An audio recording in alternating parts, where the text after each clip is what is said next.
In 1932, Oklahoma City native Thomas C. Allen, as well as Canton native James Herman Banning, heard a rumor. There was supposedly a $1,000 prize for the first black pilots to complete a transcontinental flight. That's when the two men took off for the West Coast with $25 and a dream. Welcome to a soaring episode of LoyalTV. James Banning had discovered his love for flying as a child, and when no flight school would admit a colored man, he found a white pilot willing to teach him. In 1926, he became one of the first black pilots in the country.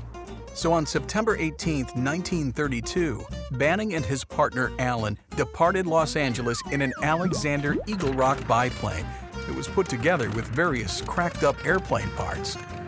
With a few dollars, but the lofty goal of flying coast to coast, their plan was simple.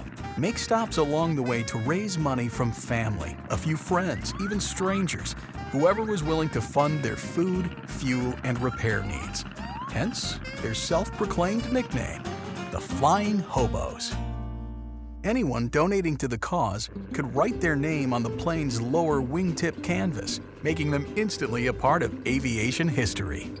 It wasn't going to be easy, though. This was the Great Depression, and times were hard.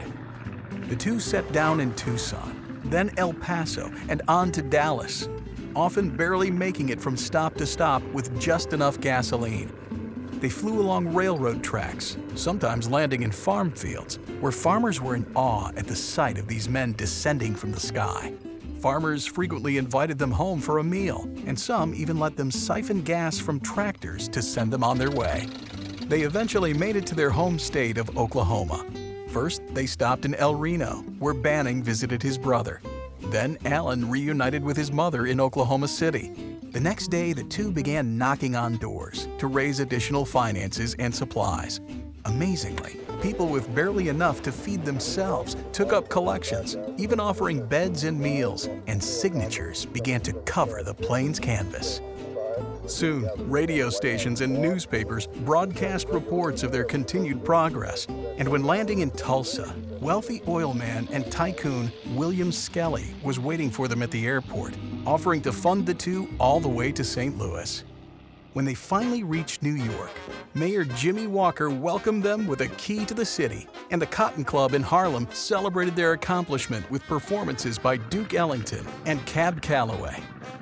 All told, the dynamic duo made the 3,300-mile trip in 21 days, with actual flight time of 42 hours. And these two men made history as the first African-American pilots to travel transcontinental. Join us again for more of the best Oklahoma stories you've never heard on LoyalTV.